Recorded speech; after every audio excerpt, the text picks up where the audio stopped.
शिवसेना में 56 साल के इतिहास में पहली बार दशहरे के मौके पर मुंबई में दो रैलियां हुई। उद्धव गुट ने जहां मुंबई के दादर में शिवाजी पार्क में दशहरा रैली की, वहीं एकनाथ शिंदे गुट वाले शिवसेना की दशहरा रैली बीकेसी मैदान में हुई। 6 किलोमीटर के आसपास हुई दोनों ही रैलियों में लाखों लोग शामिल हुए। उद्धव ठाकरे ने एकनाथ शिंदे को गद्दार, कटप्पा, पिता चुराने वाली औलाद और रावण के भेष में पार्टी हरण करने वाला कहकर हमले किए। उधर शिंदे ने मंच पर एक खाली सोफा रखा था, जिसे बाला साहेब के आसन के तौर पर रखा गया था। एकनाथ शिंदे ने उद्धव के भाई जयदेव ठाकरे को भी मंच पर बुलाया था। शिंदे के समर्थन में स्मिता ठाकरे और निहार ठाकरे भी पहुंचे थे। शिंदे ने खुद को असली शिवसेना बताया। विजयादशमी पर बीजेपी ने हिमाचल प्रदेश में चुनावी रणभेरी फूंक दी है। प्रधानमंत्री नरेंद्र मोदी ने बिलासपुर में 1470 करोड़ रुपए की लागत से तैयार एम्स का उद्घाटन किया और हिमाचल प्रदेश में 3650 करोड़ रुपए की लागत से विकास योजनाएं शुरू की। शाम में पीएम मोदी कुल्लू के पारंपरिक दशहरा उत्सव में शामिल हुए। हिमाचल प्रदेश में जल्द ही विधानसभा चुनाव होने का ऐलान होने वाला है। कांग्रेस अध्यक्ष सोनिया गांधी ने इस साल दिल्ली में रावण दहन कार्यक्रम में हिस्सा नहीं लिया। सोनिया गांधी ने इस बार कर्नाटक में दशहरा मनाया। मैसूर में सोनिया गांधी भीमाना कोल्ली महादेश्वर मंदिर में दर्शन करने पहुंची थी। इससे पहले सोनिया गांधी और राहुल गांधी ने कबिनी अभ्यारण्य में ट्रिप पर भी गए। सोनिया गांधी और प्रियंका गांधी 6 अक्टूबर से 8 अक्टूबर तक राहुल गांधी के साथ भारत जोड़ो यात्रा में शामिल होंगे। कर्नाटक में अगले ही साल चुनाव होने वाला है। देश भर में रावण दहन के साथ विजयादशमी का उत्सव मनाया गया। पटना में मुख्यमंत्री नीतीश कुमार ने रावण दहन किया। दिल्ली में लाल किला मैदान में मुख्यमंत्री अरविंद केजरीवाल और अभिनेता प्रभास ने रावण दहन किया। देश में कई हिस्सों में भी श्रद्धालुओं ने बुराई पर अच्छाई की जीत की याद में रावण के पुतले जलाए। बारिश की वजह से कई जगह रावण दहन कार्यक्रम में बाधा भी आई। तेलंगाना के मुख्यमंत्री के चंद्रशेखर राव ने दोपहर को ठीक 1:19 पर मुहूर्त के मुताबिक अपनी नई पार्टी का ऐलान किया। केसीआर की तेलंगाना राष्ट्र समिति पार्टी का नाम अब भारत राष्ट्र समिति होगा। केसीआर की नई पार्टी 2024 का लोकसभा चुनाव और कई राज्यों में विधानसभा चुनाव भी लड़ेगी। नई राजनीतिक पार्टी के ऐलान के साथ ही केसीआर अब 2024 में पीएम पद के नए दावेदार बन गए। केसीआर 1985 में पहली बार टीडीपी के विधायक चुने गए थे। 2001 में इन्होंने तेलंगाना राष्ट्र समिति पार्टी बनाई थी। दिल्ली सरकार और उपराज्यपाल के बीच चिट्ठियों का दौर जारी है। दिल्ली के उप मुख्यमंत्री मनीष सिसोदिया ने एलजीवी सक्सेना को चिट्ठी लिखकर सवाल उठाए कि एमसीडी में 6000 करोड़ रुपए के घोटाले की जांच का आदेश क्यों नहीं दिया गया। मनीष सिसोदिया ने चिट्ठी में एलजी पर सीबीआई छापे डलवाने और दिल्ली सरकार के कामकाज में दखल देने का आरोप भी लगाया है। इससे पहले एलजीवी सक्सेना ने दिल्ली में बिजली घोटाले की जाँच को लेकर मुख्य सचिव को चिट्ठी लिखी थी। जम्मू कश्मीर की सुरक्षा व्यवस्था को लेकर केंद्रीय गृह मंत्री अमित शाह ने श्रीनगर में आज एक बड़ी बैठक की। अमित शाह ने कश्मीर में आतंक विरोधी अभियान और तेज करने को कहा और सोशल मीडिया के जरिए कश्मीरी नौजवानों को भड़काने की कोशिशों से भी सख्ती से निपटने के निर्देश दिए। अमित शाह ने हर घर तिरंगा कार्यक्रम के दौरान प्रदेश में शांति व्यवस्था बनाए रखने के लिए सुरक्षा बलों को बधाई भी दी। इस बैठक में उपराज्यपाल मनोज सिन्हा के अलावा सेना, अर्धसैनिक बलों और जम्मू कश्मीर पुलिस के बड़े अधिकारी शामिल थे। उत्तरकाशी के डोकरानी बामन ग्लेशियर में हुए एवलांच के कारण नेहरू पर्वतारोहण संस्थान के 24 लोग अभी भी फंसे हुए हैं। एयरफोर्स, एनडीआरएफ और एसडीआरएफ के जवानों ने 2 दिनों में 23 लोगों को सुरक्षित निकाला है, जबकि 24 लोगों की तलाश जारी है। घायल लोगों को हेलीकॉप्टर के जरिए एयरलिफ्ट करके आईटीबीपी बेस कैंप में पहुंचाया गया है। खराब मौसम के कारण राहत और बचाव कार्य में मुश्किलें आ रही हैं। उत्तर प्रदेश के मुख्यमंत्री योगी आदित्यनाथ आज गोरखपुर के चिड़ियाघर पहुंचे। वहां उन्होंने सफेद बाघिन को क्रॉल से मुख्य बाड़े में छोड़ा और तेंदुए के 2 बच्चों का नाम भवानी और चंडी रखा। तेंदुए के ये बच्चे चिड़ियाघर के अस्पताल में रखे गए थे। इसके अलावा कानपुर चिड़ियाघर से लाए गए 2 हिमालयन ब्लैक बियर्स को भी सीएम योगी ने अपने हाथों बाड़े में छोड़ा। ईरान में हिजाब विरोधी प्रदर्शन बेकाबू होता जा रहा है। इस प्रदर्शन में अब स्कूल में पढ़ने वाली लड़कियां भी शामिल हो गई हैं। ईरान में एंटी हिजाब प्रदर्शन के खिलाफ की जा रही सख्ती की आलोचना पूरी दुनिया में हो रही है। परेशान ईरान ने एंटी हिजाब प्रदर्शन पर टिप्पणी करने वाले ब्रिटिश एम्बेसडर साइमन शेरक्लिफ को फिर से तलब किया है। 16 सितंबर को महसा अमीनी नाम की लड़की की मौत के बाद से हो रहे प्रदर्शन में अब तक कम से कम 41 लोगों की जान जा चुकी है। आज आप सब लोग अपने परिवार के साथ, अपने दोस्तों के साथ दशहरे का पर्व मना रहे होंगे, लेकिन आपने नोट किया होगा इस बार का दशहरा 2 वजहों से बहुत अलग है। पहली वजह यह है कि इस बार नवरात्रि के दौरान गरबा कार्यक्रमों में जो सांप्रदायिक नफरत और तनाव देखने को मिला, वैसा हमारे देश में इससे पहले कभी नहीं हुआ था। तो एक तो ये अलग बात हुई, और दूसरी बात, हजारों वर्षों से जो हमारी पीढ़ियां रावण को बुराई का सबसे बड़ा प्रतीक मानते हुए चली आ रही थीं, वो सिलसिला भी इस साल बदला है। और ऐसा इसलिए हुआ क्योंकि बॉलीवुड की एक फिल्म में रावण का एक ऐसा हाइब्रिड अवतार पेश किया गया जिसमें वो किसी क्रूर मुस्लिम बादशाह जैसा दिखाई देता है। और इस फिल्म के टीजर को लेकर देश में विवाद इतना बढ़ गया कि आज रावण दहन के दिन भी लोग रावण का ही बचाव कर रहे हैं।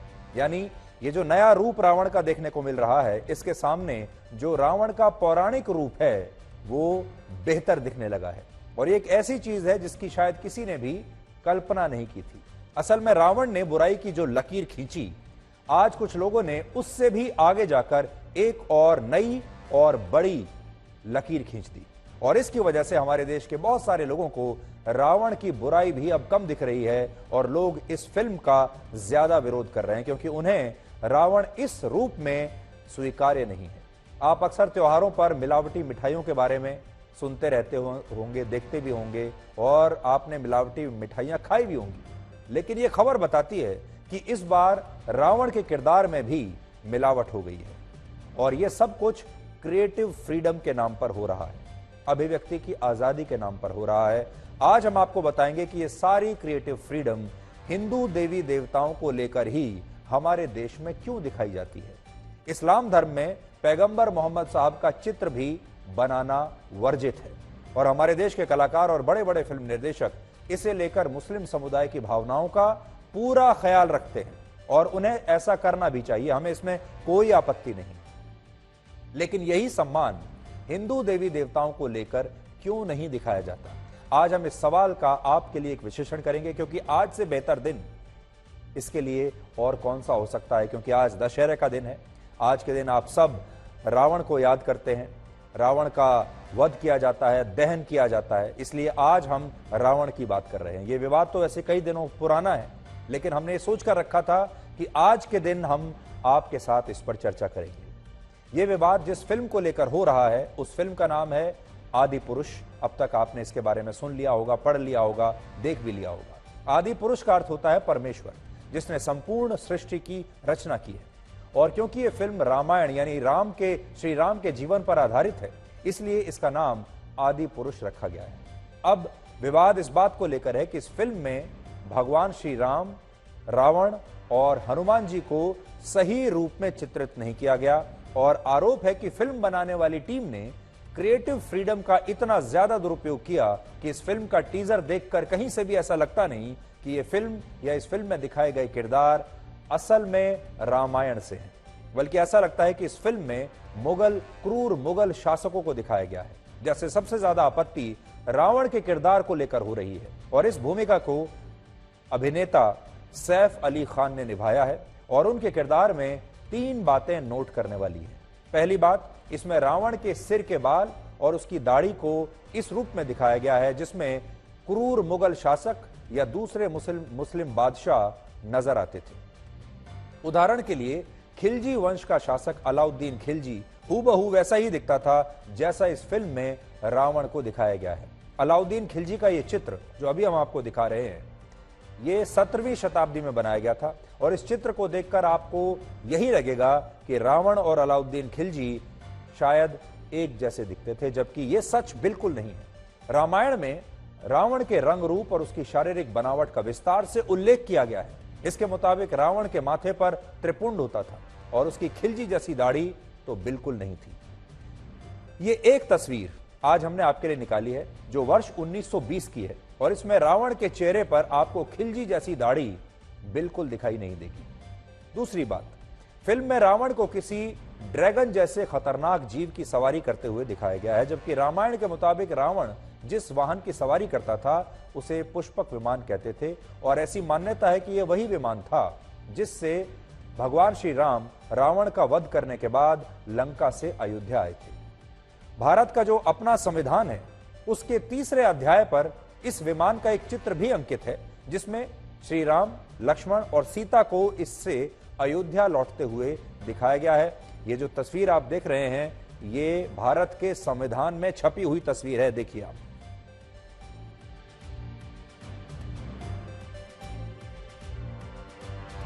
इसके अलावा श्री रामचरितमानस में भी पुष्पक विमान का चित्र अंकित है, जिससे यह पता चलता है कि यह विमान वैसा तो बिल्कुल भी नहीं था जैसा कि इस फिल्म में दिखाया गया है। इसके अलावा पौराणिक ग्रंथों में इस बात का भी उल्लेख है कि यह विमान धन के देवता कुबेर के पास हुआ करता था, लेकिन बाद में रावण ने इसे उनसे छीन लिया था। कहने का मतलब यह है कि हिंदू धर्म में पुष्पक विमान को पवित्र और शक्तिशाली माना गया है, पॉजिटिव माना गया है, लेकिन इस फिल्म में इसकी तुलना एक जीव से की गई है और इसे ऐसे रूप में दिखाया गया है जैसा कि ये था ही नहीं, यानी इसका एक बहुत ही विभत्स रूप दिखाया गया है।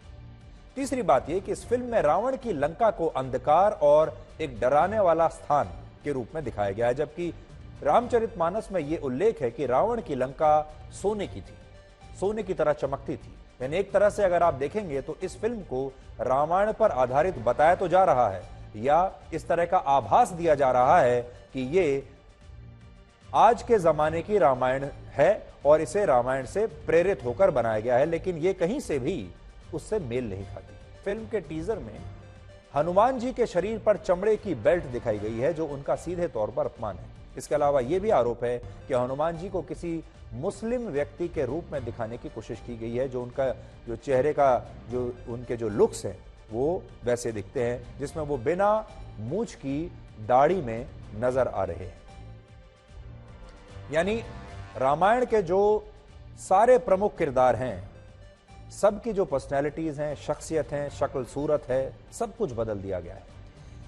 इनके अलावा इस फिल्म के टीजर में भगवान राम का किरदार निभाने वाले अभिनेता प्रभास खड़ाऊ की जगह चप्पल पहने नजर आते हैं और इसमें उनकी मूछें भी हैं, जबकि पिछले 700 वर्षों में भगवान राम के जितने भी चित्र बनाए गए उनमें वो बिना मूछ के ही दिखाई देते हैं। और ऐसा इसलिए भी है क्योंकि उनके ये सभी चित्र तब के हैं जब वो काफी युवा थे। जैसे श्री राम का ये चित्र वर्ष 1750 में भारत के मंडी कलाकारों द्वारा बनाया गया था और इसमें भगवान राम और उनके भाइयों के विवाह समारोह को दर्शाया गया है। अब दूसरा चित्र देखिए, 16वीं शताब्दी में बना था यह चित्र, जिसमें भगवान राम वनवास पर जाने से पहले अपने पिता राजा दशरथ का आशीर्वाद ले रहे हैं। इस चित्र को अमेरिका में कैलिफोर्निया के the San Diego Museum of Art में संरक्षित करके रखा गया है। इसके अलावा यह चित्र 19वीं शताब्दी का है, जिसे भारत के मशहूर चित्रकार राजा रवि वर्मा ने बनाया था और इसमें भगवान राम का रंग आपको नीला दिखाई देगा और आपने भी भगवान राम को अक्सर नीले रंग में देखा होगा। आपके पास जो कैलेंडर्स होंगे जिनमें श्री राम की तस्वीरें होती हैं, ज्यादातर उनमें उन्हें नीले रंग में ही दिखाया जाता है। इसके अलावा वर्ष 1950 के दशक में जो हमारे देश में कैलेंडर्स छपे, उन कैलेंडर्स पर भगवान राम और सीता की जो तस्वीरें सबसे ज्यादा प्रकाशित होती थीं, वो भी आज आपकी स्क्रीन पर है। और ये वो तस्वीर है जिनमें सैकड़ों वर्षों से हमारे देश की जो पीढ़ियां हैं वो इसी तस्वीर को देखते देखते बड़ी हुई हैं और भगवान श्री राम का और सीता का जो रूप है वो हमारे मन में आज भी इसी छवि के साथ जुड़ा हुआ है। और ये जो तस्वीर हम आपको दिखा रहे हैं ये वर्ष 1987 की है, जब धर्मयुग नाम की एक पत्रिका के कवर पेज पर रामायण सीरियल में भगवान राम बनने वाले अरुण गोविल की तस्वीर प्रकाशित हुई थी। उस जमाने की एक बहुत बड़ी मैगजीन हुआ करती थी धर्मयुग, और उसके कवर पेज पर यह तस्वीर छपी थी। और आपको याद होगा जब हमारे देश में दूरदर्शन पर रामायण नाम का सीरियल आया जिसे रामानंद सागर ने बनाया था और अरुण गोविल उसमें राम की भूमिका में नजर आए थे, तो पूरे देश के लोगों ने भगवान श्री राम को अरुण गोविल के रूप में ही देखना शुरू कर दिया। यानी पिछले लगभग 700 वर्षों से हम भगवान राम को इन्हीं चित्रों और इसी रूप में देखते चले आ रहे हैं। ये उस जमाने की तस्वीर हम आपको दिखा रहे हैं, पुराने जमाने की। एक जमाने में जब रामायण सीरियल आया करता था टीवी पर, और ये वो समय है जब रामायण सीरियल जिस समय आता था उस समय पूरा भारत एक तरीके से रुक जाता था, सड़कें खाली हो जाया करती थीं, बाजार बंद हो जाते थे और देश के सारे लोग सिर्फ टीवी के सामने बैठकर रामायण देखते थे। और मौजूदा पीढ़ी अभी भगवान राम को असल में आज भी अरुण गोविल के रूप में ही याद रखती है, क्योंकि उन्होंने ही वर्ष 1987 में आए इस रामायण सीरियल में भगवान श्री राम का किरदार निभाया था। और आपको याद होगा एक वीडियो आजकल बड़ा वायरल हो रहा है। वो पिछले ही दिनों का, पिछले हफ्ते का वीडियो है, जिसमें अरुण गोविल जब एक एयरपोर्ट पर थे तब एक महिला उन्हें वहां पर मिल गई और उन्हें भगवान श्री राम समझकर उस महिला ने उनके पैर छू लिए, उनका आशीर्वाद ले लिए। ये सारी जो भूमिका हमने बांधी अभी और ये सारी जो आपको तस्वीरें दिखाई, ये आपको ये बताने के लिए दिखाई कि हमारे देश के जो लोग हैं, हमारी जो एक के बाद एक पीढ़ियां आई, वो भगवान राम को, रावण को, सीता को, लक्ष्मण को, हनुमान जी को एक खास किरदार में और एक खास तस्वीर के साथ आइडेंटिफाई करती हैं। उनके मन में उनका वही रूप बसा हुआ है और वो जो रूप है वो पीढ़ी दर पीढ़ी ऐसे ही चलता चला जा रहा है और हम उस रूप को बदलने के लिए तैयार नहीं हैं। हम उस रूप में कोई छेड़छाड़ नहीं चाहते, हमें वही रूप स्वीकार है और उस रूप को जब कोई क्रिएटिव फ्रीडम के नाम पर उसमें कुछ छेड़छाड़ करता है तो ये भारत की संस्कृति में विश्वास करने वाले, सनातन धर्म में विश्वास रखने वाले लोगों को स्वीकार्य नहीं है। एक लाइन में कहें तो ये फिल्म रामायण पर तो आधारित है जो अभी नई आ रही है, लेकिन ऐसा लगता है कि इस फिल्म को बनाने वाली टीम ने धर्मनिरपेक्ष दिखने के लिए, मॉडर्न दिखने के लिए क्रिएटिव फ्रीडम का इतना ज्यादा दुरुपयोग किया कि रावण को एक क्रूर मुस्लिम बादशाह अलाउद्दीन खिलजी जैसा बना दिया और भगवान श्री राम और हनुमान जी के रंग रूप से भी उन्होंने छेड़छाड़ की। हालांकि आज इस विषय की बारीकियों को समझने के लिए हमने हमारे देश के कुछ स्कॉलर्स, विद्वानों और एक्सपर्ट से बात की है और इन सब की क्या राय है ये आज आप सबको सुनना चाहिए। रावण रथी विरथ रघुवीरा, देख विभीषण भयो अधीरा। रावण इस प्रकार से स्वर्ण रथ पर विभूषित होकर के भगवान श्री राम से युद्ध करने आता है और तब भगवान के उस रथ को देख करके विभीषण कहते हैं कि देखो भगवान तो आप नीचे हैं और ये रथ पर सवार होकर के आया है, दिव्य रथ और दिव्य पुरुष के रूप में चमक रहा है। हनुमान जी महाराज जिस प्रकार से उनका आप वर्णन आता है कि भगवान के परम भक्त हैं, कंचन बरन विराज सुवेशा और स्वर्ण शैला भदेहम कह करके उनका विचार किया गया। कनक भूधरा कार शरीरा, जिस प्रकार से तेज, बल, ज्ञान, बुद्धि, विवेक एक साथ एक पुंज के रूप में किसी में स्थापित होता है तो श्री हनुमान जी महाराज हैं। सनातन धर्म के देवी देवताओं को अपमानित करके हिंदुओं को नीचा दिखाने के लिए यह सब काम कर रहे हैं। रामायण एक ऐतिहासिक ग्रंथ है, वो काल्पनिक नहीं है। तो ये जो फिल्म इंडस्ट्री के लोग हैं, ये बाकी धर्मों पर तो फिल्म नहीं बनाते। इन्होंने बाकी धर्मों के देवताओं को देखा है क्या? ये इस्लाम के खलीफाओं पर फिल्म बना सकते हैं इनकी हैसियत? और ये केवल सनातन धर्म के लोगों को जिस तरह से अपमानित इन्होंने किया, जिस तरह से हनुमान जी का चित्रण किया है, उससे घोर आपत्ति है इस देश के हर एक व्यक्ति को। आपको यहां दो बातें समझनी चाहिए। पहली बात यह कि आज क्रिएटिव फ्रीडम और अभिव्यक्ति की आजादी के नाम पर हिंदू देवी देवताओं को जिस तरह से फिल्मों में दिखाया जाता है या दिखाया जा रहा है, या कॉमेडी के नाम पर जिस तरह से हिंदू धर्म की मान्यताओं का खुलकर मजाक बनाया जाता है, वैसी कोशिश कभी भी दूसरे धर्मों को लेकर कभी नहीं होती। आप याद करके देख लीजिए। आज आपको ऐसी सैकड़ों फिल्में मिल जाएंगी जिनमें हिंदू देवी देवताओं को विवादित रूप में दिखाया गया है, उनका मजाक उड़ाया गया है, लेकिन आपको एक भी फिल्म ऐसी नहीं मिलेगी जिसमें पैगंबर मोहम्मद साहब को दिखाया गया हो या उन पर कोई भी किसी भी प्रकार की टिप्पणी भी की गई हो। सच्चाई यह है कि इस्लाम धर्म में पैगंबर मोहम्मद साहब का चित्र तक बनाने की इजाजत नहीं है और ना ही कभी किसी ने बनाया। और इसके पीछे इस्लामिक विद्वान ये वजह बताते हैं क्योंकि अल्लाह ने ही धरती और स्वर्ग को जन्म दिया है, उसका निर्माण किया है, इसलिए उन्हें इंसानी रूप में दिखाया नहीं जा सकता और उन्हें किसी एक इंसान की तस्वीर में कैद नहीं किया जा सकता। और हमारे देश के तमाम कलाकार, हमारे देश के तमाम फिल्म प्रोड्यूसर, निर्देशक, लेखक, कॉमेडियन, एक्टर, सब लोग इस बात का पूरा ध्यान भी रखते हैं और इस बात का पूरा सम्मान भी करते हैं और उन्हें करना भी चाहिए। हमें इस पर कोई आपत्ति नहीं है, कोई विरोध नहीं है, हर धर्म का सम्मान होना चाहिए। लेकिन जब बात आती है हिंदू धर्म की, तो इस दौरान हिंदू समुदाय की भावनाओं का बिल्कुल भी ख्याल नहीं रखा जाता।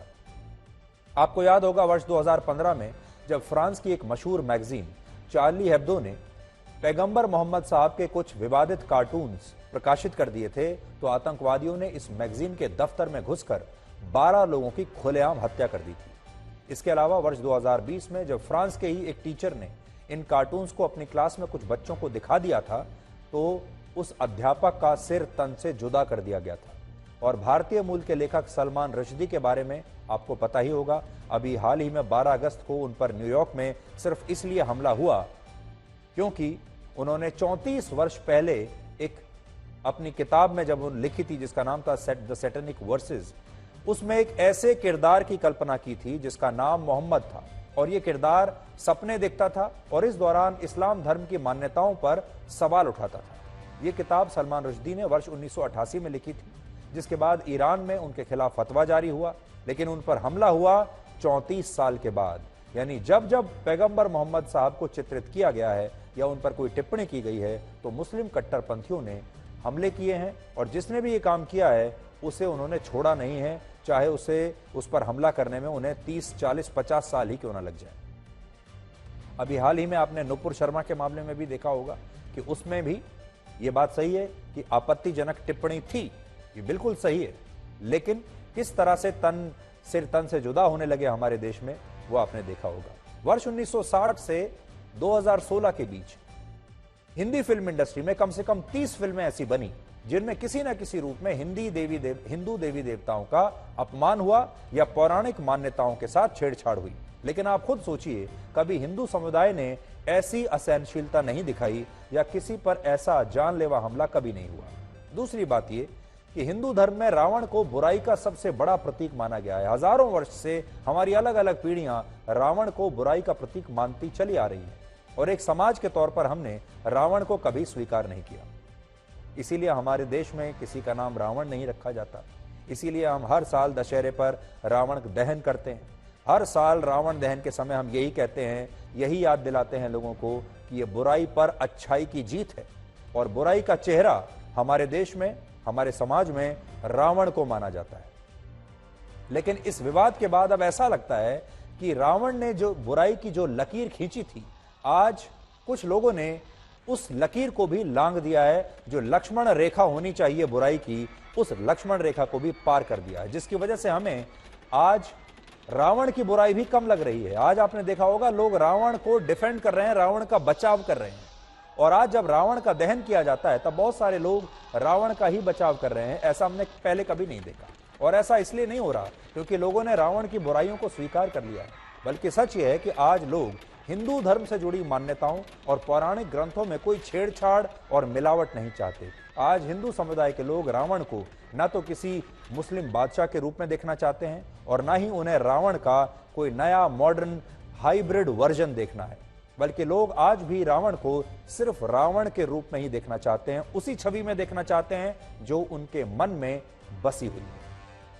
हालांकि यह भी विडंबना है कि हमारे देश में खास विचारधारा के जो लोग हैं वो नए संसद भवन पर लगे अशोक स्तंभ का भी ये कहते हुए विरोध कर रहे थे कि ये अपने मूल रूप में नहीं है और इसमें जो शेर हैं, शेरों को ज्यादा आक्रामक दिखाया गया है। आज वही लोग इस फिल्म में रामायण से की गई छेड़छाड़ को सही बता रहे हैं और इस पर चुप बैठे हैं। वो इस क्रिएटिव फ्रीडम का विरोध नहीं कर रहे। हम चाहते हैं जिन लोगों ने जब इन शेरों के बारे में आपत्ति जताई थी, आज वो सारे लोग कहां छुप कर बैठे हैं। आपको याद होगा कुछ समय पहले इसी तरह की छेड़छाड़ हनुमान जी के चित्र से भी हुई थी, जिसमें उन्हें एक रौद्र रूप में दिखाया गया था और ये जो पोस्टर है हनुमान जी का, ये बड़ा सुपरहिट हुआ था और हिंदू धर्म के मानने वाले लोगों ने इसे बड़ा सराहा था और इसे अप्रिशिएट किया था। इसमें रौद्र रूप दिखाई दे रहा है हनुमान जी का और ये जो पोस्टर है हनुमान जी का, ये आपने अक्सर गाड़ियों पर देखा होगा या दूसरी जगहों पर भी आपने देखा होगा। उस समय जब इस पर हिंदू धर्म के लोगों ने आपत्ति जताई तो हमारे देश के वो लोग जो आज इस फिल्म का समर्थन कर रहे हैं वो कहां हैं? ये वो लोग हैं जिन्हें हनुमान जी का ये पोस्टर पसंद नहीं आया। उन्होंने कहा कि आप हनुमान जी को इतने गुस्से में कैसे दिखा सकते हैं, ये जो है ये हिंदू धर्म का एक रौद्र रूप है। लेकिन वही लोग आज इस फिल्म के पोस्टर पर चुप बैठे। इसलिए आज इन लोगों का असली चेहरा भी आपको पहचानना चाहिए। अब हम आपको आरएसएस के बारे में बताएंगे, जिसने आज अपनी स्थापना के 97 वर्ष पूरे कर लिए हैं। और इस मौके पर आज नागपुर में आरएसएस का वार्षिक दशहरा कार्यक्रम हुआ और ये कार्यक्रम बताता है कि ये संगठन किस तरह से खुद को और अपनी छवि को अब बदल रहा है। आपने अभी तक आरएसएस के बारे में जो भी सुना होगा वो यही सुना होगा कि ये बहुत ही रूढ़िवादी है, पुरानी परंपराओं में विश्वास रखता है और भी न जाने कई बातें आपने आरएसएस के बारे में सुनी होंगी। आज आपकी उस धारणा को बदलने का दिन है। 97 वर्षों में ऐसा पहली बार हुआ है जब आरएसएस के इस दशहरा कार्यक्रम में किसी महिला को मुख्य अतिथि के रूप में बुलाया गया और इस महिला का नाम है संतोष यादव, जो हरियाणा के रेवाड़ी जिले की रहने वाली हैं और भारत की पहली ऐसी महिला पर्वतारोही हैं जिन्होंने 2 बार माउंट एवरेस्ट को फतेह किया है। अक्सर आरएसएस की इस बात को लेकर काफी आलोचना होती है कि उसके वार्षिक कार्यक्रमों में कभी किसी महिला को अतिथि के रूप में नहीं बुलाया जाता स्टेज पर, लेकिन अब यह परंपरा टूट गई है। इसके अलावा इस कार्यक्रम में आज आरएसएस प्रमुख मोहन भागवत ने 4 बातें ऐसी कही हैं जिनसे यह पता चलता है कि आरएसएस अब खुद को समय के साथ बदल रहा है। पहला, मोहन भागवत ने यह तो कहा कि भारत एक हिंदू राष्ट्र है, लेकिन उन्होंने पहली बार इसके साथ यह भी जोड़ दिया कि जो लोग इससे सहमत नहीं हैं वो उनका भी सम्मान करते हैं। दूसरा, देश में यह धारणा बनाई जा रही है कि संगठित हिंदुओं से मुसलमानों को खतरा है, जबकि ये सच नहीं है। यह भी आज उन्होंने कहा। उन्होंने कहा मुसलमानों को संगठित हिंदुओं से कोई खतरा नहीं है। तीसरा, दलितों और पिछड़े वर्ग के लोगों के साथ भेदभाव बंद होना चाहिए और हिंदुओं को संगठित होने की आवश्यकता है। चौथी बात उन्होंने कही कि हर क्षेत्र में महिलाओं की भागीदारी बढ़नी चाहिए और उन्होंने उदयपुर में सिर तन से जुदा करने की घटना का भी आज जिक्र किया है।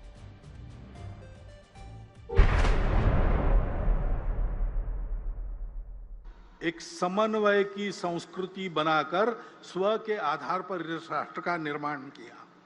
वो संस्कृति, वो हमारे पहचान का पहला आधार है, वो हमारे राष्ट्रीयता का पहला आधार है, जिसको बार बार सनातन सनातन कहा हमारे प्रमुख अतिथि महोदया ने। वह हमारी चलती हुई भारतीय संस्कृति।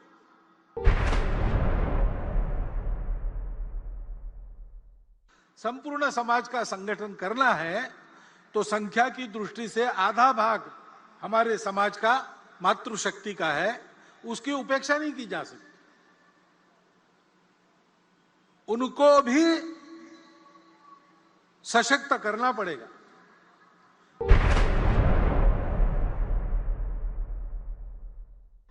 जनसंख्या का असंतुलन हुआ तो 50 साल पहले उसके गंभीर परिणामों को हमने भुगता, और केवल हमारा ऐसा हुआ ऐसा नहीं, आज की तारीख में पूर्व तिमोर नाम का एक नया देश बना, दक्षिण सुदान नाम का नया देश बना, कोसोवो बना। जनसंख्या में पंथ संप्रदाय के प्रमाण में अंतर आने से नए देश बन गए, देश टूट गए। आरएसएस का गठन वर्ष 1925 में दशहरे के दिन ही हुआ था और उसके बाद से ही इस संगठन को लेकर यह धारणा बनाई गई कि इसकी व्यवस्था में और इसकी कार्यशैली में कभी कोई बदलाव नहीं आ सकता। लेकिन अगर आप पिछले कुछ वर्षों की घटनाओं को ध्यान से देखेंगे तो आपको पता चलेगा कि आरएसएस असल में खुद को लगातार समय के साथ बदल रहा है। और कैसे, वो आपको बताते हैं। जैसे आरएसएस प्रमुख मोहन भागवत पिछले ही महीने दिल्ली की एक मस्जिद में गए, जहां उन्होंने मस्जिद के इमाम से मुलाकात की और इसके कुछ दिन पहले उन्होंने दिल्ली के एक और मदरसे का भी दौरा किया था और अगस्त के महीने में वो 5 मुस्लिम बुद्धिजीवियों से भी मिले। और ये एक बहुत बड़ा बदलाव है जिसमें आरएसएस देश को ये बताने की कोशिश कर रहा है कि वो एंटी मुस्लिम नहीं है, वो मुस्लिम विरोधी नहीं है और वो मुसलमानों को, उनके धर्म गुरुओं को और मस्जिदों को भी अपने साथ लेकर चलना चाहता है। इससे पहले वर्ष 2012 में आरएसएस के 5वें संघचालक के सुदर्शन ने भी भोपाल की एक मस्जिद में जाने की कोशिश की थी, लेकिन तब उन्हें मस्जिद पहुंचने से पहले ही रोक दिया गया था। और बड़ी बात यह है कि यह घटना उस समय हुई जब वो सरसंघचालक का पद भी छोड़ चुके थे। यह सच है कि वर्ष 1961 में आरएसएस के पूर्व प्रमुख माधव सदाशिव गोलवलकर ने इस्लामिक विद्वान सैफुद्दीन जिलानी से मुलाकात की थी। लेकिन यह भी सच है कि कोई आरएसएस प्रमुख कभी मोहन भागवत की तरह इस तरह से मस्जिद और मदरसों में कभी नहीं गया और खुद मोहन भागवत अब तक ऐसा करने से बचते रहे थे। वर्ष 2016 में उन्हें लखनऊ की एक मस्जिद के इमाम ने वहां आने का निमंत्रण भेजा था, जिसे शुरुआत में उन्होंने स्वीकार कर लिया था, लेकिन बाद में उस मस्जिद में गए नहीं। लेकिन अब 6 वर्षों के बाद परिस्थितियां बदल रही हैं और आरएसएस भी बदल रहा है। इसके अलावा जब काशी की ज्ञानवापी मस्जिद को लेकर बहुत विवाद हो रहा था, उस समय मोहन भागवत ने कहा था कि आरएसएस अब राम मंदिर जैसा आंदोलन किसी दूसरे स्थल को लेकर नहीं चलाएगा, और उन्होंने कहा था कि राम मंदिर एक अपवाद था। यह भी देश के मुसलमानों के लिए और मस्जिदों के लिए बहुत बड़ा संदेश था कि आरएसएस जो है वो उनके लिए जगह छोड़ रहा है, स्पेस छोड़ रहा है। वर्ष 2002 से पहले आरएसएस के नागपुर स्थित राष्ट्रीय मुख्यालय पर तिरंगा नहीं फहराया जाता था, लेकिन अब यह परंपरा भी टूट चुकी है, क्योंकि लोगों ने बड़ा दुष्प्रचार किया कि वो तिरंगा नहीं फहराते। क्योंकि 52 वर्षों के बाद 2002 में पहली बार आरएसएस के राष्ट्रीय मुख्यालय पर तिरंगा फहराया गया है, और वो इसलिए फहराया गया है क्योंकि इससे पहले, अभी आपको याद होगा, इसी साल सरकार ने ये इजाजत दी है, कानून बनाया है कि अब कोई भी प्राइवेट संगठन या किसी भी तरह का संगठन, कोई भी व्यक्ति अपने घर पर, दफ्तर पर, संगठन पर, बिल्डिंग पर तिरंगा लहरा सकता है। इससे पहले इसकी इजाजत नहीं थी। पहले आरएसएस में महिलाओं की भागीदारी को लेकर खुलकर बयान नहीं दिए जाते थे, लेकिन अब मोहन भागवत अपने भाषणों में लगातार इसका जिक्र करते हैं। और आज उन्होंने एक महिला को मंच पर अपने साथ बुलाकर यह पूरे देश को संदेश देने की कोशिश की है। विचारों के साथ आरएसएस का रंग रूप भी बदला है। वर्ष 2016 तक यह खाकी हाफ पैंट आरएसएस की यूनिफॉर्म हुआ करती थी, लेकिन बाद में इसे बदल दिया गया और अब आरएसएस के स्वयंसेवक इस तरह की ब्राउन कलर की फुल पैंट पहनते हैं। इसके अलावा आज आरएसएस ट्विटर पर है, सोशल मीडिया पर है, और इस संगठन की अपनी एक सोशल मीडिया विंग भी है जो लगातार सोशल मीडिया पर लोगों के साथ जुड़ी रहती है। लेकिन अब आप दूसरे संगठनों को देखिए जो आरएसएस से भी कहीं ज्यादा पुराने हैं, लेकिन इनमें कोई बदलाव नहीं आ रहा। इनमें सबसे ऊपर खुद कांग्रेस पार्टी है। कांग्रेस 136 वर्ष पुरानी पार्टी है, जिसने आजादी के बाद 50 से ज्यादा वर्षों तक भारत में अपनी सरकारें चलाई, लेकिन आज कांग्रेस ने बदलाव के रास्ते को छोड़ दिया है। अब यह पार्टी परिवार के रास्ते पर है।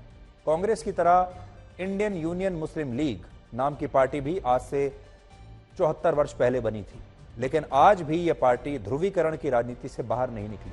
आपने तबलीगी जमात का नाम भी सुना होगा। यह संगठन भी 96 साल पुराना है और आज भी इस पर धार्मिक कट्टरवाद फैलाने के आरोप है, और यह संगठन भी बदलाव के रास्ते पर चलना नहीं चाहता। लेकिन बदलाव कितना जरूरी है, यह आज आप सबको समझना होगा, और यही बात हम आपको आज बता रहे हैं। जो हमने आज मुस्लिम लीग के बारे में आपको बताया, हमने अभी बाकी दूसरी कांग्रेस पार्टी के बारे में आपको बताया जो आरएसएस से भी पुरानी है, लेकिन ये जो संगठन है ये बदलने का नाम नहीं ले रहे। और आरएसएस को अगर आप देखेंगे तो समय के साथ साथ आरएसएस में आपने अब बहुत सारे बदलाव देखे होंगे, और 3-4 बदलाव अभी हमने आपको बता दिया।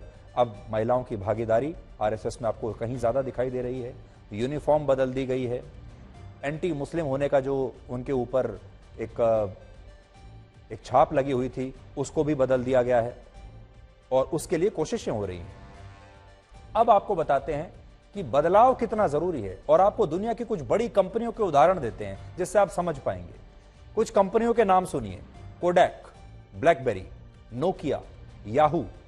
ये वो कंपनियां हैं जिन्होंने समय के साथ अपने प्रोडक्ट में बदलाव नहीं किया, और इसकी वजह से ये कंपनियां इतनी सफल होने के बाद भी बंद होती चली गई, या इन्हें अपने कुछ ऑपरेशंस बंद करने पड़े, यानी ये नाकाम होने लगी सिर्फ इसलिए क्योंकि इन्होंने अपने आप को बदलने से इनकार कर दिया। अब आपको जल्दी से आरएसएस से जुड़ी 4 ऐसी बातें बताते हैं जिन्हें लेकर अक्सर गलत जानकारियां फैलाई जाती हैं। कहा जाता है कि आरएसएस की शाखाओं में महिलाओं के लिए कोई जगह नहीं, जबकि ये बात पूरी तरह गलत है। असल में आरएसएस में महिलाओं की एक अलग इकाई है जिसे राष्ट्र सेविका समिति कहते हैं, और यह संयोग है कि समिति का गठन भी वर्ष 1936 में ही दशहरे के मौके पर हुआ था। फिलहाल देश भर में इस समिति की 5000 से ज्यादा शाखाएं हैं, और इन शाखाओं में महिलाएं सफेद सलवार कमीज और उस पर एक सफेद दुपट्टा पहनकर हिस्सा लेती हैं, जिसका बॉर्डर गुलाबी रंग का होता है। ये उनकी यूनिफॉर्म है। 5000 से ज्यादा शाखाएं लगती हैं इसकी। लोकसभा की पूर्व स्पीकर सुमित्रा महाजन और सुषमा स्वराज आरएसएस की इस महिला समिति से ही जुड़ी रहीं, और वो शाखाओं में भी जाती थी। आरएसएस को कट्टर हिंदूवादी संगठन बताया जाता है। कहा जाता है कि संगठन में मुसलमानों के लिए कोई स्थान नहीं, जबकि यह भी गलत है। यह दूसरा मिथ है। सच्चाई यह है कि आरएसएस का अपना एक मुस्लिम संगठन है जिसे मुस्लिम राष्ट्रीय मंच कहते हैं। इस इकाई की स्थापना 2002 में हुई थी और आज इसकी राष्ट्रीय कमेटी में कुल 56 सदस्य हैं। आरएसएस को ऊंची जाति के लोगों का संगठन माना जाता है, लेकिन आरएसएस में आज दलितों और पिछड़े वर्ग के लोगों के लिए SC/ST राष्ट्रीय मंच नाम की एक अलग इकाई है।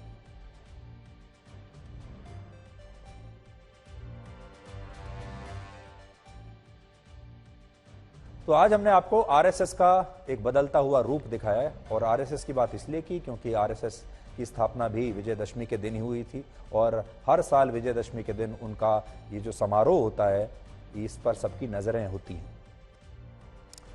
अब हम आपको विजयदशमी के त्योहार से मैनेजमेंट के कुछ टिप्स और लाइफ लेसन्स के बारे में बताएंगे। आप जब दशहरे का त्योहार मनाते हैं तो एक बात चारों तरफ से आपको बताई जाती है, वो ये कि आज बुराई पर अच्छाई की जीत का त्योहार है और ये जो है ये उसी का प्रतीक है, बुराई पर अच्छाई की जीत। आज आप भगवान श्री राम और रावण की कहानी फिर से सुनते हैं। 10 सिर वाले रावण और उसके साथ कुंभकर्ण और मेघनाथ के पुतलों का दहन होते हुए देखते हैं।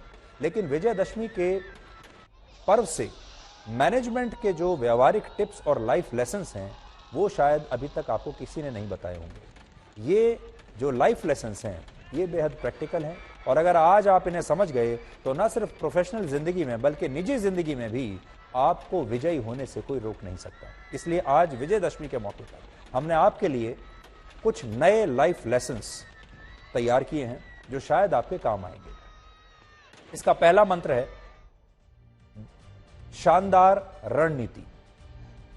आपके जीवन में बहुत जरूरी है, इसलिए रणनीति पर ध्यान दीजिए। श्री राम ने रावण पर विजय पाने के लिए एक रणनीति बनाई, फिर उस पर अमल किया।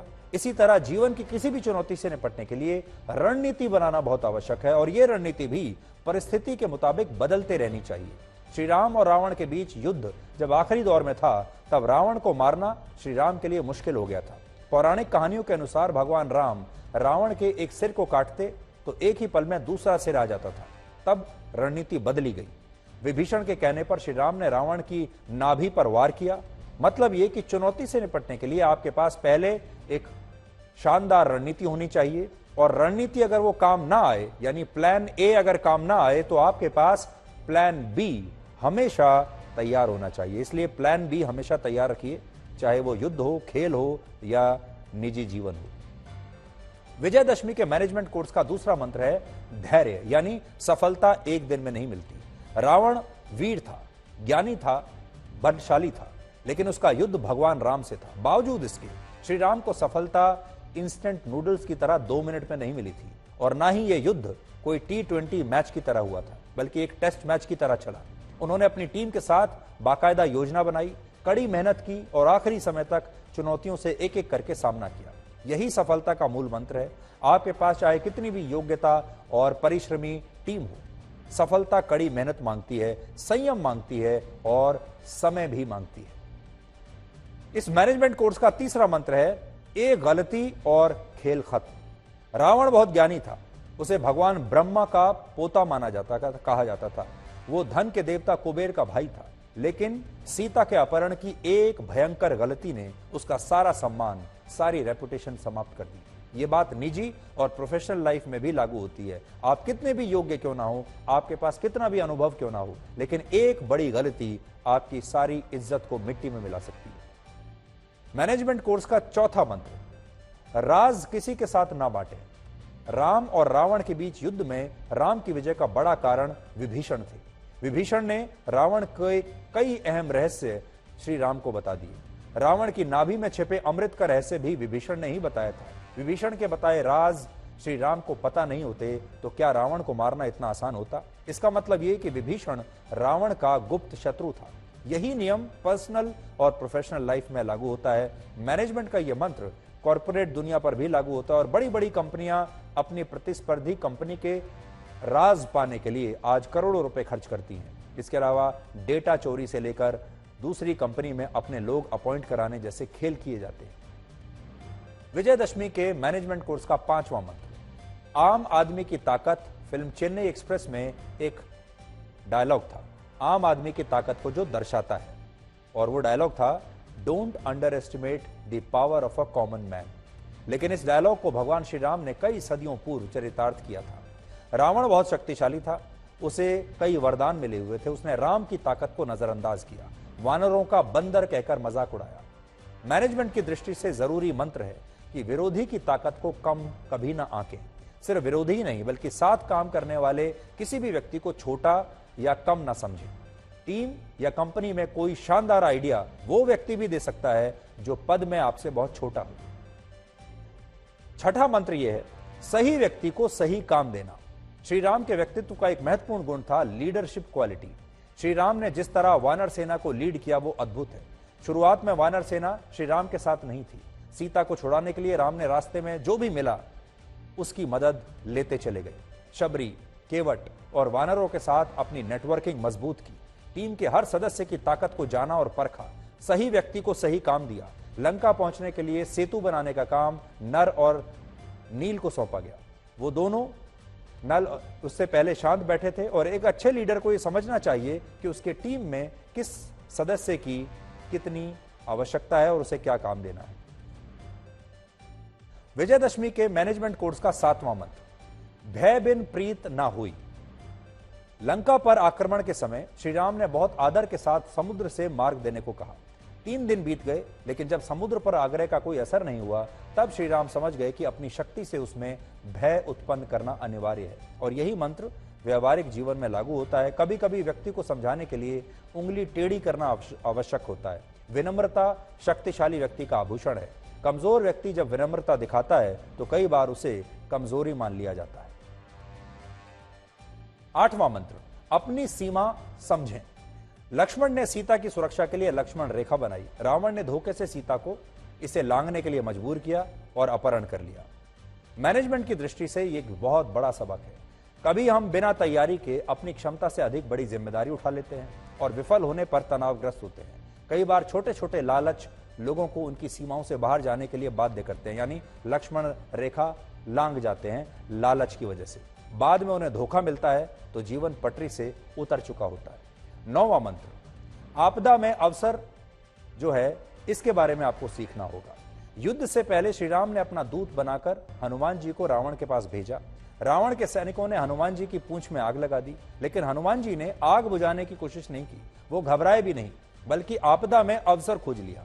उन्होंने प्रेजेंस ऑफ माइंड दिखाया और पूंछ में लगी आग से पूरे सोने की लंका को जला दिया और अपनी ताकत रावण को दिखा दी। 10वां मंत्र, स्वाभिमान जो है ये 10वां मंत्र है। श्री राम अपनी पत्नी सीता और भाई लक्ष्मण के साथ 14 वर्ष का वनवास काट रहे थे। उनकी रावण से लड़ाई राजपाट, पैसे या किसी जमीन के टुकड़े को लेकर नहीं हुई थी। उन्हें लंका पर राज नहीं करना था, बल्कि ये स्वाभिमान की लड़ाई थी। रावण ने सीता का हरण किया, ये सीधे तौर पर श्री राम के स्वाभिमान पर चोट थी। तो स्वाभिमान की लड़ाई कहां तक जा सकती है ये इसमें समझना चाहिए, और स्वाभिमान की लड़ाई हमेशा सच्चे मन से लड़नी चाहिए, तो विजय आपकी होगी।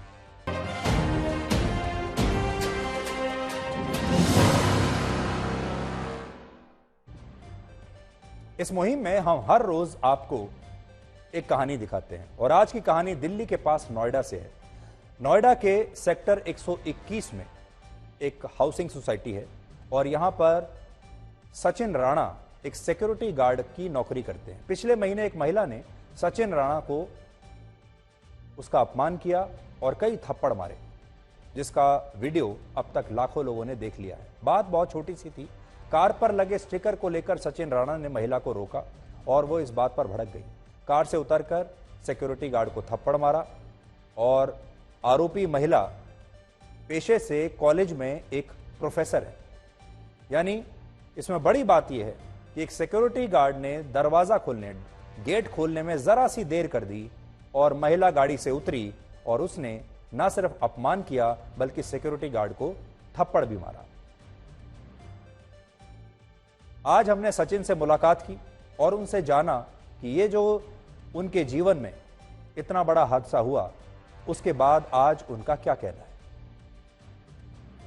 दिनांक 10 तारीख, टाइम 11 बजे के समथिंग प्रोफेसर जो महिला हैं वो वहाँ पर आई और उनकी RFID से गाड़ी नहीं खुली तो मेरी ड्यूटी RFID पे चेक करने के पर थी। चेक करने के पश्चात उनकी गाड़ी से RFID से बूम बैरियर नहीं खुला है। बूम बैरियर ना खुलने के कारण मैंने 3 सेकंड वेट करने के बाद मैंने मैनुअल खोल के गाड़ी अंदर कर ली। अंदर करने के बाद मैडम उतर के आई और उतर के आने के बाद अभद्र भाषा का उपयोग करने लगी। उपयोग करने के बाद मैंने उनको टोका कि मैम इतना अभद्र भाषा का यूज क्यों कर रही हो। फिर उन्होंने तुरंत ही हाथापाई स्टार्ट कर दी, रैपट मारने स्टार्ट कर दी और बाद में मेरे जो गार्ड साथी थे वो वहाँ पर आए। जैसे तैसे उन्होंने छोट छुटाव करा। फिर बाद में जाते हुए भी बोल रही थी कि मैं तुझको काट के डाल दूंगी। स्वाभिमान को ठेस तो पहुँचा है, पर दूसरी क्या नाम है, हम वर्दी ऐसे ही पहने हुए हैं कि किसी से कुछ नहीं कह सकते और ना किसी पर हाथ उठा सकते हैं। मेरा स्वाभिमान असल में आपके हक की लड़ाई है, मेहनती और परिश्रमी श्रमिकों के अधिकार की लड़ाई है। अगर आपके साथ या आपके आसपास भी कोई ऐसी घटना हो रही है जहां स्वाभिमान पर चोट हुई है तो आप भी हमारी इस मुहिम के साथ जुड़ सकते हैं। आप हमें वीडियो बनाकर अपनी आप बीती बता सकते हैं और हमारा नंबर आप नोट कर लीजिए 8657900895। और अब आज का इतिहास। आज वर्ष 1981 में हिंदी के मशहूर साहित्यकार भगवती चरण वर्मा का निधन हुआ था। उन्होंने उपन्यास लेखन और पत्रकारिता के क्षेत्र में बहुत महत्वपूर्ण काम किया। वो लंबे समय तक आकाशवाणी से जुड़े रहे और उनके कुछ बेहद लोकप्रिय उपन्यास चित्रलेखा पर 2 फिल्में बन चुकी हैं। उन्हें उपन्यास भूले बिसरे चित्र के लिए साहित्य अकादमी पुरस्कार भी दिया गया था। इसके अलावा उन्हें पद्म भूषण पुरस्कार से भी सम्मानित किया गया। वर्ष 2011 में आज ही के दिन एप्पल कंपनी के सह संस्थापक और पूर्व CEO स्टीव जॉब्स का निधन हुआ था। उन्होंने दुनिया भर में कंप्यूटर और मोबाइल फोन के क्षेत्र में क्रांति लाने का काम किया। 1998 में iMac, 2001 में iPod और 2007 में iPhone की लॉन्चिंग ने एप्पल को कंप्यूटर्स और मोबाइल फोन्स की दुनिया में नंबर 1 कंपनी बना दिया था। स्टीव जॉब्स ने अपने इनोवेशंस के जरिए पूरी दुनिया को टेक्नोलॉजी के मामले में एक नई दिशा दी। और आखिर में आपके लिए रशिया के मशहूर लेखक लियो टॉल्स्टॉय का एक कथन। उन्होंने कहा था, अगर कोई दुनिया बदलना चाहता है पर खुद को बदलना, हर कोई दुनिया को बदलना चाहता है लेकिन खुद को बदलना नहीं चाहता।